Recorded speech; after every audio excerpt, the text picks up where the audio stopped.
Welcome back to the channel of Truth, Trust, and Transparency. Today, I'm diving into a deal in Horsham. Finally, you guys have been asking for this for a long time, and I've said to every person that said, review Horsham, I said, send me a deal. You send me a deal, I'm going to review it. Now we finally have one on our plate, so I can't wait to dive into this one. One thing as well that I want you guys to understand, and if you're new here, you can look at my profile. You see I've posted about 130 videos. I've posted every day, every single day for the last 2.5, 3 months, and I'm posting every single day until the end of the year. The goal is to get the subscriber, follower amount or number to, my friends, 2,500. The time of making this video, I have 1788. Yeah, that's a Fetty Wap reference. And I currently have 712. That looks like it could be flipped. 712 to go. By the end of the year, we're going to cut it sharp. We've got 7.5 weeks, so we'll see how we go. But Horsham, let's dive into this deal. It's going to be short and sharp. Apologies, not feeling 100%, a little bit below in terms of feeling under the weather. But there's so much go on, people. So if we look at data first, Horsham, typical price 430, price over 1 year 4%, 3 years 7%, 5 years 50%, 10 years 80%.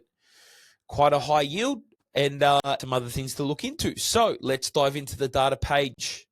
As always, and if you are new here, we're working through and on H-tag, higher than average growth, preferred data analytics platform. Typical buy price is 430. Now, what's interesting here is that you can already see a couple discrepancies between 2, 3, and 4 bedrooms. We always look for those for a bit of a quick cash in for capital growth. If the demand is there for 4 bedrooms, let's see, because there's $200,000 difference. Very good, pretty high RCS for something that is quite regional. We'll zoom out and we'll go into where it is located. If you've ever heard of Horsham before in your life, don't stress. Really good size population and dwelling numbers. You know, it's not this tiny little regional one-horse town. 15,000 is a really good, strong, healthy population. We have some infrastructure spend there as well. If we look at the growth rate cycle, this one is an interesting picture. But prior to COVID, quite a decent little performer for a regional town, and obviously had a massive run through COVID. So if you got in there before 2020, congratulations. 3 URSAD, 30% owner ratio, 30% rent-to-owner ratio. No real issues about that. 3 URSAD is moving towards that mid-rank, so that's quite pleasant to see, especially in a town with such a low typical price. Usually, typical price in the 3 to 4s, you'd see an URSAD of 1. Here, it's 3, so it's a bit better. We have plenty of annual sales and rental volume, which tells me our data is going to be accurate because we have so much to look at. Now, demand is unfortunately only on 3-bedders, so not too much demand there on 4 bedrooms. So if you want to do that 3 to 4 bedroom play, you'd have to have a think about that.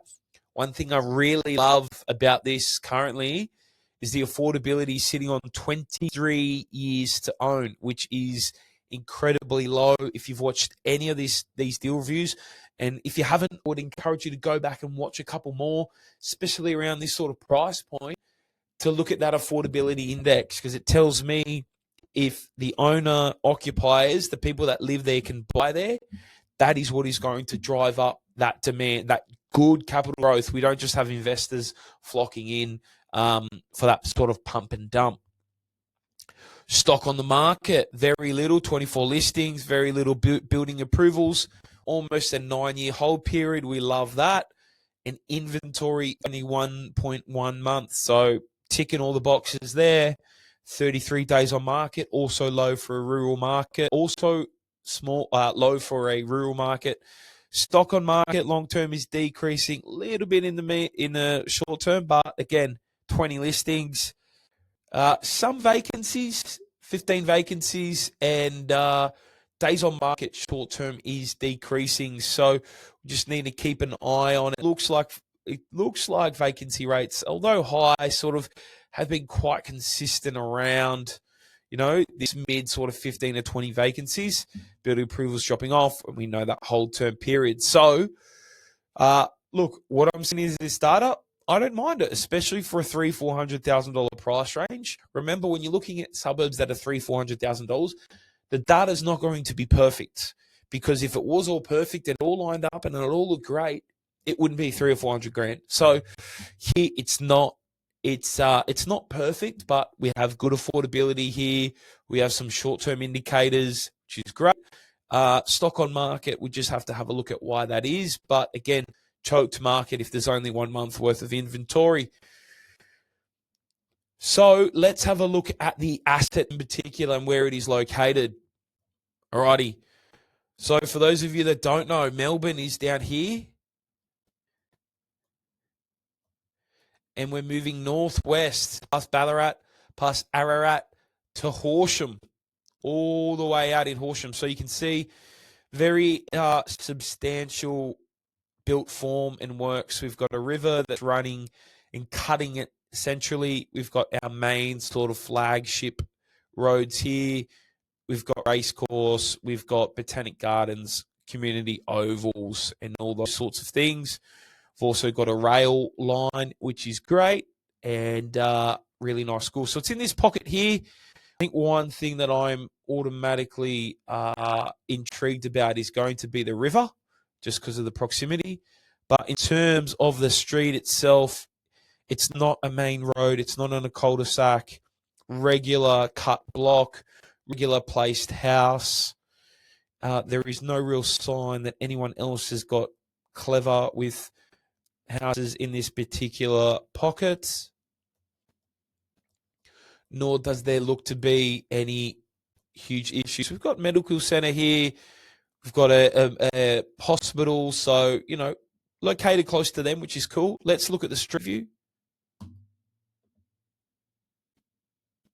So this is the property here. It's live on market, 29 Gillespie Street, Horsham, Victoria.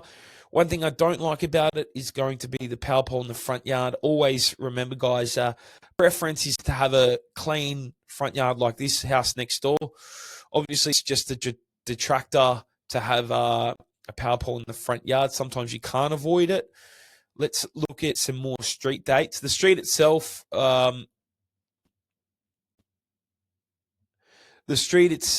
is relatively quiet. It's got a curb and gutter. It doesn't have street lights. However, looks like a pretty quiet suburban street. Not too many, rundown houses or anything like that. So I'd talk to my property manager to see if it's in a desirable pocket. But some really nice houses and some renovations happening in the area, which is cool. And we've got a low maintenance front yard. Well, they've obviously gotten rid of the tree, but let's have a look at some more dates. So my only dates are going to be, there we go, 2008, 2010, and 2024. Not much has changed, to be honest. They've done a little bit of reconfiguring that front garden. Neighbours' trees have blown out, haven't they? Look at that, Jesus. But not much for this one. If I go across, it also looks like a similar aircon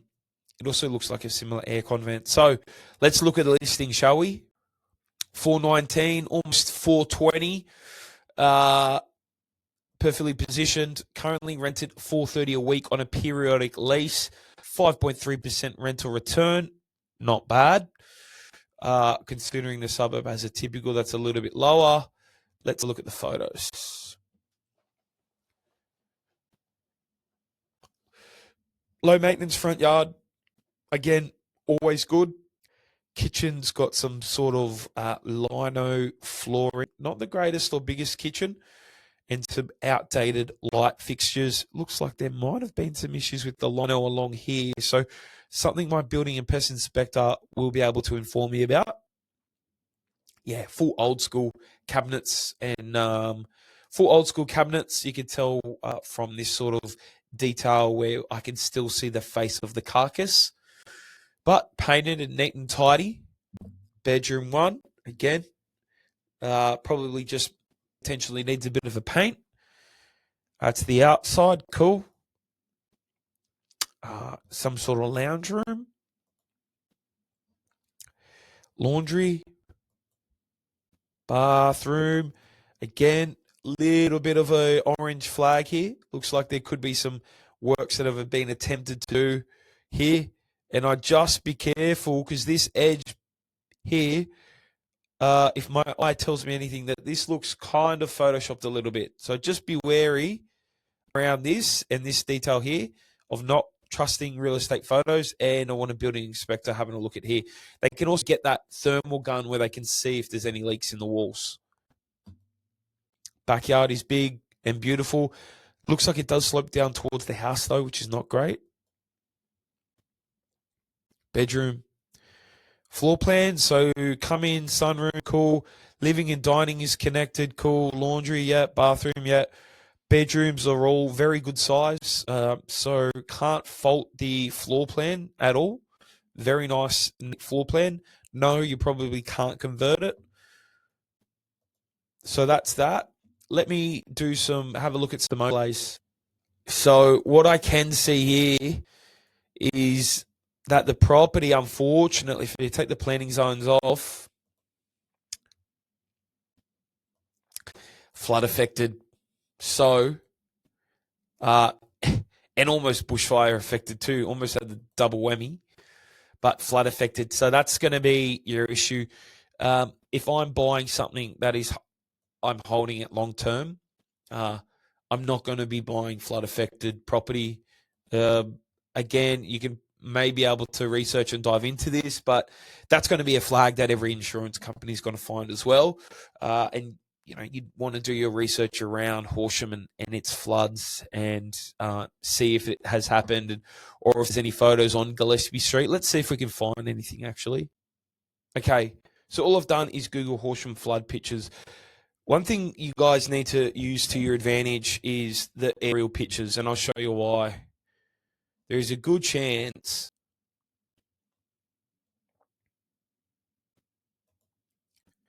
that when you get a really good aerial photo like this, you can always track down where flooded and what area of the suburb this was. Because if I say here, blue roofs, circular cricket oval, and some sort of courts, and I go back to our property, blue roofs, cricket oval, and some sort of courts. They're bowling. So that's straight from the photo, and our house is down there. So if I looked here and I go straight down 1 second, down second, and at the end of the 3rd street, unfortunately, it is just out of shot, but it tells me that it's just out there. So look, it might not have flooded here. I'm not sure. But that's also a good way to see if it has flooded before. It's crazy how that just came up. So look, the flooding is something you need to do a little bit more research in. Would I buy it? No, it's flagged as flood affected. You have insurance issues. You might have that flood event there. And as you can see here,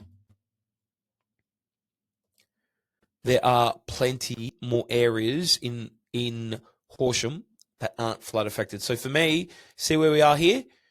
Maybe you want to be other side of the hospital in the pockets. Ask the property manager, but potentially because you're flood affected, you're a little bit too close to those flood levels because you are flood inundated. So that's why I wouldn't buy it. But let me know if you guys would.